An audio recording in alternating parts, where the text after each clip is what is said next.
Hal, let's talk about a subject that we have talked about so often here, the Russia-Ukraine war, and the fact that U.S.-made, U.S.-provided F-16s are now flying in the skies of Ukraine in this war there. But the Wall Street Journal, our friend Lara Seligman, had this scoop today, Hal, and this is what she is reporting. I want to read from her article that a Ukrainian pilot was killed in combat when his F-16 jet fighter crashed on Monday, just weeks after the first of the American-made aircraft arrived in Ukraine. Now, this is according to both U.S. and Ukrainian officials, according to Lara Seligman's reporting.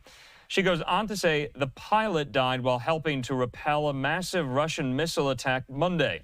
Initial reports indicate the jet was not shot down by enemy fire, U.S. officials said. The Pentagon referred questions to the Ukrainian Air Force for comment.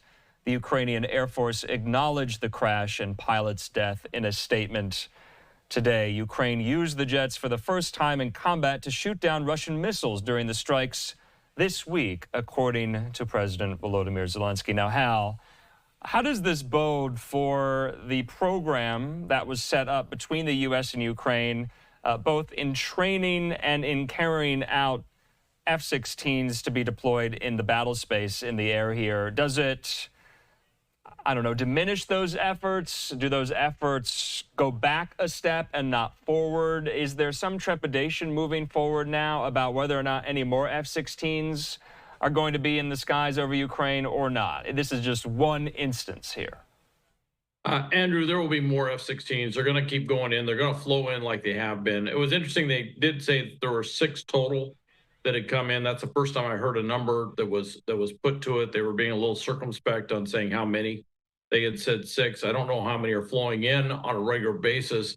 Obviously, they've lost one. It's a huge disappointment, not just the loss of the aircraft, but also the loss of the pilot. He was a very well-known pilot, and he had been kind of instrumental in getting the F-16s, convincing Congress and others to get them over there. So, you know, it was kind of a double loss in that regard, and they don't have that many trained F-16 pilots. One of the things it's doing is there's a lot of they're going to look very hard at what this was. The planes are being used in an anti-air mode, which is they were being used to take out cruise missiles, is what I understand. It was Monday during that just horrendous attack by the Russians, where they just launched a tremendous amount of missiles and drones and everything else at Ukraine. And somewhere in that, the plane crashed. Now, there's a lot of different scenarios where that happened. Apparently was not shot down as far as we know. But they're going to be looking at, was there a problem, a mechanical issue, technological issue, something like that. Could have been a pilot error. You know, when you're moving fast and you're yanking and banking, there's things can go wrong.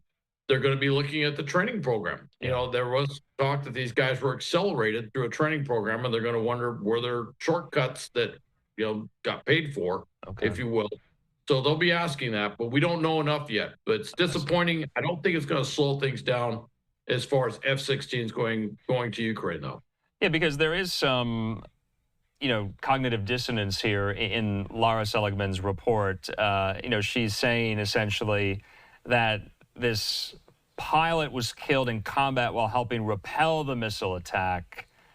The General Staff of Ukraine's armed forces said contact had been lost with the jet while it was approaching its next target. A person close to the Ukrainian military said the cause of the crash was unknown and an investigation was underway. So are we led to believe, via Lara Seligman's reporting, that Russia didn't shoot down this jet? As far as we know right now, everything that as far as they know right now, it doesn't look like it was shot down. Now, I will tell you, and you and I have talked on the air about a variety of aviation incidents over the years, and there's a lot of different things that can cause an aviation mishap, if you will, and that's why I kind of leave this at now. It could be pilot error. It could be something was wrong with the plane. They put a lot of planes over there, and there could have been, in the stress of a high-speed combat environment like that, there could have been something that went wrong with the plane, and obviously it was unrecoverable. There's just a lot of different scenarios, and like anything else, they're going to have to investigate and figure out what went wrong, and then they're going to take corrective action. And if it's pilot training, I'm sure they'll take corrective action on that. But if it's something wrong with the plane, maintenance, or something else, they're going to have to address that as well. I will say this: when you're looking at the environment they're flying in, if you're looking at the intensity of the operations, that also increases the intensity of maintenance operations and upkeep. Another thing too, and I don't think this is tied to it, these F-16s were recently retrofitted with an advanced electronic warfare module that allows them to better keep up with what the Russians are fielding. I don't know that that would play a role in anything like a crash, but that is kind of interesting that that was just announced prior to hearing about this, that it Okay. had a new EW module, and I don't know if that's connected at all. Yeah, Hal, lastly, while we have you, we do want